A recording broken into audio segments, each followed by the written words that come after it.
Hey, happy day everyone. I am Meredith. I am here with our message for Monday, the 16th of October, 2023. Being very deliberate and intentional with the date because I've started this video already and said it was August. Off by a couple of months, whatever. Anyway, we have the Jack-O-Lantern Tarot on the table today in honor of Spooky October.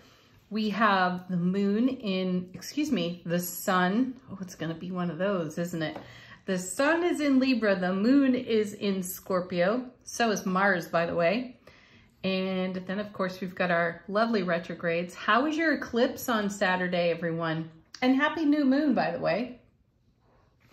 What new seeds of opportunity are you planting for yourself? Let's get into the energy atmosphere of the day today with these cards. First set, two of them. We've got Three of Cups. Oh, nice, with the Three of Wands. Look at that. Celebrating our successes for sure. Three of Wands, you know, we've put some roots down in a new territory within our spiritual journey, and we are in celebration of that. There's these two cards together, spark my intuition for becoming comfortable. Yes, becoming comfortable with new energies, new endeavors. And I feel the energy of taking on our world or our sphere of influence in a whole new way. Let's see what comes with it.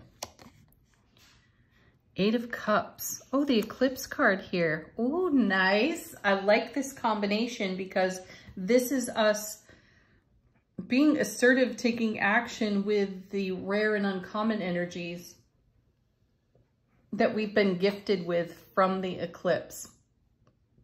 That's pretty exciting. So the Eight of Cups is an interesting card for me in tarot because it feels so transitional. Every time I turn it over, there's some kind of transformation going on when we see this card. So consider this one, gosh,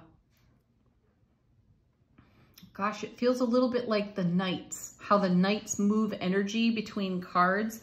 So we're coming out of the Seven of Cups on this card, where there's a lot of opportunity, a lot of choice or decision to be made. How do we pick? We feel a little spoiled for choice.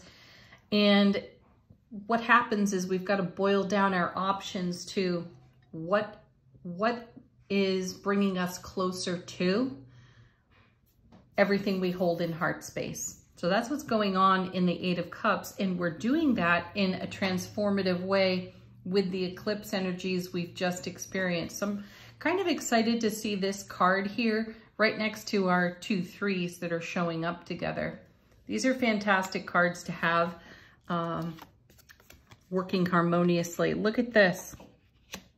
Now the Ten of Cups. This is excellent because I didn't quite finish what I was going to say there.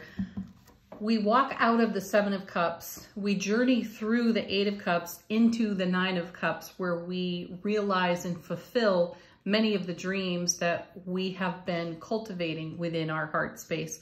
So in the Seven, where we end up feeling a little bit spoiled for choice, as I said, it's wise to choose what brings us closer to one of our more fulfilling options, whatever's on offer, because it is ultimately creating the Ten of Cups there. So we've got the Three, the Eight, and the Ten of Cups in the reading. So there's a great progression happening in these cards. This is success in action.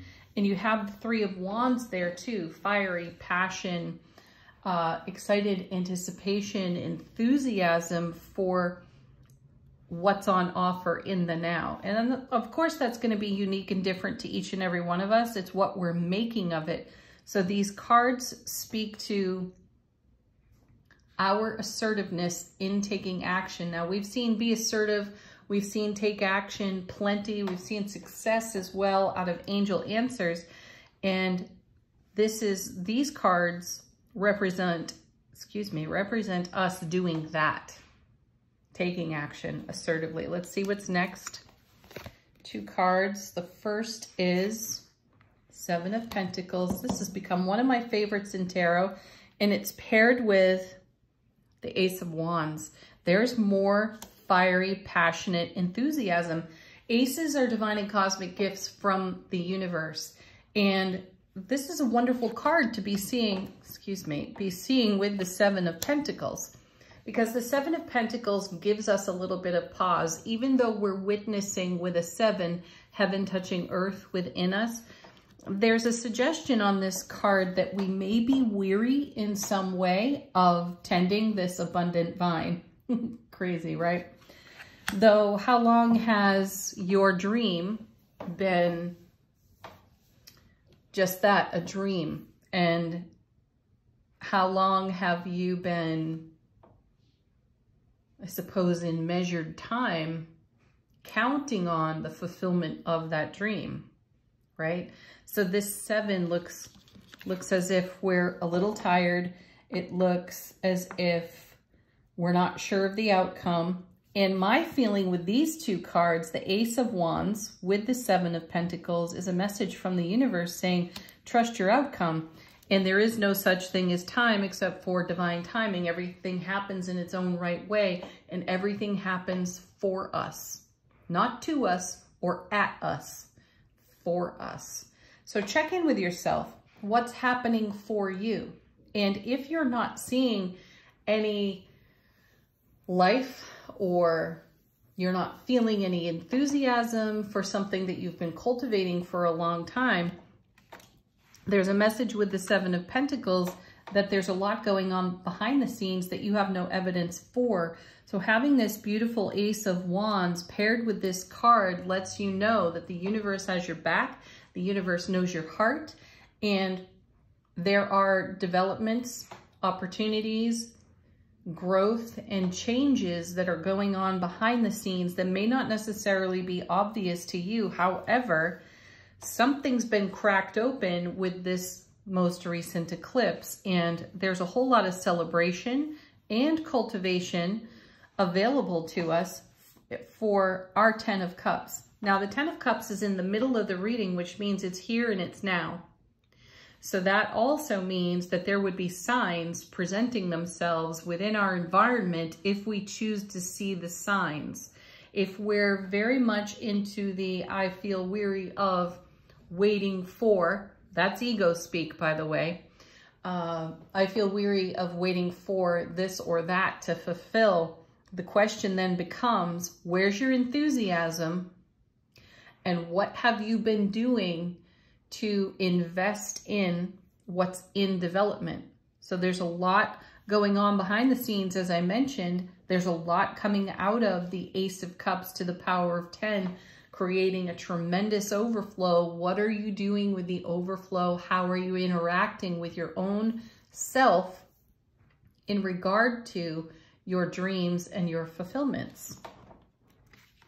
Next card, last card, Nine of Pentacles. That's the you've got this card, and you're so much closer than you realize or even know right now. So the Nine of, did I say Cups? No, I said Pentacles. Oh my goodness. I'm drinking my coffee now, so it'll work. Eventually, it'll work. All right, Nine of Pentacles. It's a card that is considered similar to the Empress. It's also similar to the Hermit, and many people pigeonhole this card closer to the Hermit's energy than the Empress's energy. And I feel that that's doing a disservice to this card, because this is a card that represents our interdependence, not codependence, our interdependence on ourselves. For one, we're relying on ourselves. We have all the skills, tools, resources, and materials, by the way, to do exactly what we're dreaming to do. And the cards are asking, are you taking action? I'm going to say that we are taking action because we moved from the 7 to the 9, so that shows progress. And here's the Ace of Wands. Bring a little extra passion, even if your ego speak has been counterintuitive to your experience. Check that out for yourself. The Nine of Pentacles also is a card that represents the self-made individual. What do I mean by that, you ask? With the 7 and the Ace coming together and encouraging you to trust the outcome, the 9 of Pentacles reminds us that we're in the driver's seat. So the question comes back one more time. What are you doing? What actions are you taking on behalf of your own self? Are you sitting on the sideline or are you investing? Now, as you know, there is a right timing for allowing rather than waiting. And there's a right timing for action. And if you're feeling the pull toward your dreams, your fulfillments, you're being called to action. So take a step in the direction of your fulfillment for the vision that you have for yourself, and celebrate, you know, get into your own playful nature. Play with the energies that are on offer. We don't have to be so serious. We don't have to take things so personally, and we certainly don't need to bring drama to the co-creative energy, Ace of Wands, that we're being blessed with right now. So if any of that is showing up, recognize that it's looking for a way out, a way to pass off of your foundation so that you can make room for your 10 of Cups. Let's see what's on the bottom of the deck.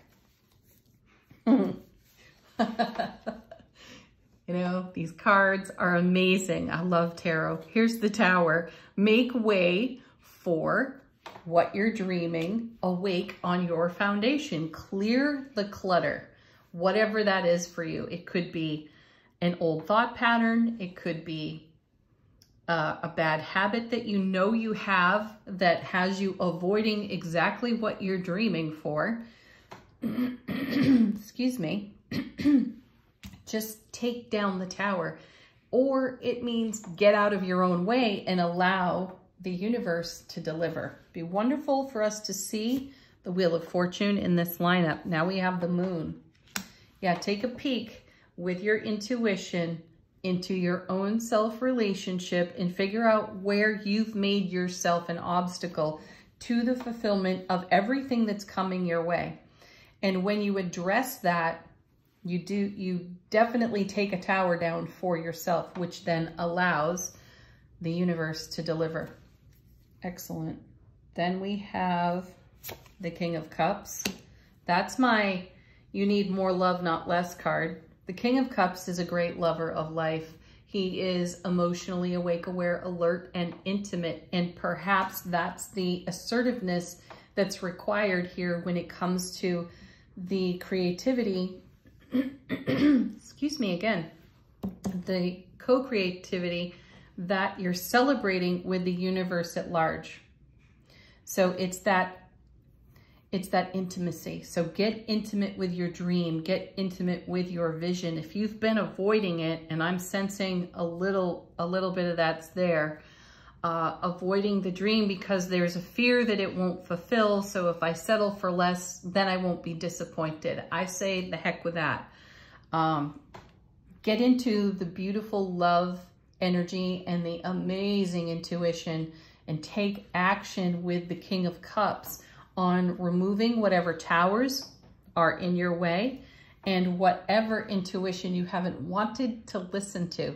Sometimes, geez, another good card would be the Devil, because sometimes there's a habit of not believing in the vision because of the fear that it won't fulfill. And remember, not all dreams fulfill in the way we originally envisioned them. I shared this a couple of weeks ago when I spoke about having a tarot reading myself, and the reader had said to me, "You'll get exactly what you want, not the way you want it." So it's going to come in a way that I don't anticipate. So I have to make way for that. Whatever tower, whatever vision that I am fixed to in my mind's eye, I perhaps need to release the way in which I think it will come and just allow it to happen. which can be a tall order at times, and it can be one of the reasons we look weary here at the post on this Seven of Pentacles, because we've got an idea and the universe it knows our heart, it knows our soul, so it's going to bring it to us in a way that is to our highest and greatest benefit and beyond. There are going to be nuances and aspects to the dream that are just going to blow our mind with happiness, and we have to allow for that. And if we're so fixed that it can only happen one way, then we're limiting our options. And then we have, oh, how sweet is that? Now we've got the Queen of Cups. So we've got the King and the Queen, and we have the Ten of Cups, which features the King and the Queen of Cups on the card. So divine feminine, divine masculine, working harmoniously behind the scenes, not necessarily producing evidence that is exceptionally obvious to each and every one of us, though an encouragement for us to be that self-made individual, be interdependent when it comes to cultivating the fulfillment that we're looking for. And look at this. Now we have the King of Pentacles. Great question. How are you investing in your oncoming? And this is also a message of don't stop now. This king would never quit on his manifestation ever. It doesn't even occur to him to quit. So don't quit now, even though you may not be seeing some evidence that would be really fulfilling to your waking consciousness, even your subconsciousness. Just celebrate the heck out of your dream and allow it to happen in just the right way for you. The universe has some surprises in store, and everybody loves a good surprise. Angel answers. Great deck for questions, confirmations, fresh messages from your guides, angels, and ancestors. First card out, it's up to you. Yes, confirmation of the Nine of Pentacles right there. Nobody's going to do this for you. Only you are intimate with your dream and your goal, and you're being invited to be a little bit more intimate with it. And it's up to you to do that. So dream big. Take advantage of the opportunities that are on offer to you, and let go of old tower habitual thoughts where, or even feelings, or both, where you just feel you're talking yourself into settling for less rather than going the distance with your dream. Oh my gosh. And trust divine and perfect timing. Excellent card. Okay, final word on the reading from angels and ancestors. How is our soulful presence informing our waking consciousness?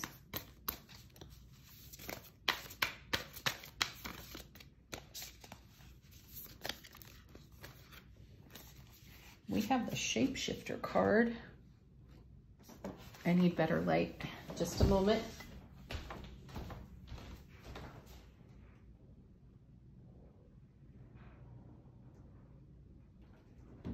Whoa.